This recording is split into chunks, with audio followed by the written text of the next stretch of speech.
জাভাস্ক্রিপ্টের আজকের এই ভিডিওতে আমরা দেখব অ্যারিথমেটিক অপারেটরসগুলো নিয়ে।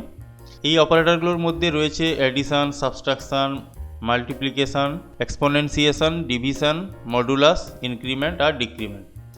তো এই প্রত্যেকটা জিনিস আমরা প্র্যাকটিক্যালি ইউজ করে দেখব। তো আমি প্রথম এখানে লিখছি let a equal to 8, let b equal to 5 দিয়ে দিলাম। এবার লেট c ইকুয়াল টু আমি a প্লাস b করে দিচ্ছি। এবার ডকুমেন্ট ডট রাইটের মধ্যে আমি c কে আউটপুট দিয়ে দেবো। এবার আমরা রেজাল্ট দেখতে পাবো দুটার যোগফল। তো এমনি করে আমরা c কে দিতে পারি, এছাড়া এখানেও আমি ডাইরেক্ট লিখে দিতে পারি a প্লাস b, এভাবেও লিখে দিলে হবে। তো রেজাল্ট সেম আসছে। আমি যদি এখানে এভাবে লিখি, অর্থাৎ a plus b equals to, এরপরে কি কমা দিয়ে জুড়ে দেব, তখন আমরা দেখতে পারবো এই যে a plus b equals to 13। তো এভাবেও আমরা করতে পারি। এবার এখানে c থাক, এখানে মাইনাস দেব, আমরা দেখতে পাচ্ছি 3 এসছে। এবার ইনটু 40, তারপরে ডিভাইডেড দিয়ে দেব, অটোমেটিক দশমিকে চলে আসবে।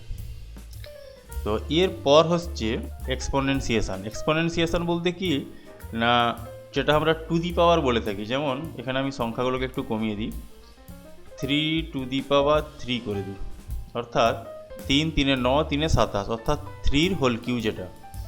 তো এখন আমরা দেখতে পারবো 27 আসবে। ঠিক একইভাবে এখানে 3 4 করতে পারি, 81।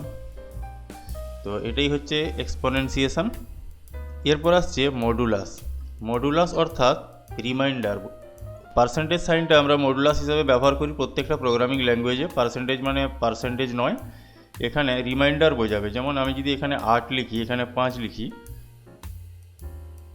তাহলে আমার অ্যান্সার আসবে 3। আমি দেখতে পাচ্ছি এখানে 3 অ্যান্সার এসছে। ঠিক একইভাবে আমি যদি এখানে 16 করি, তাহলে 5 3 15 আর 1 থাকছে রিমাইন্ডার, অর্থাৎ আমার অ্যান্সার 1 আসবে, 1।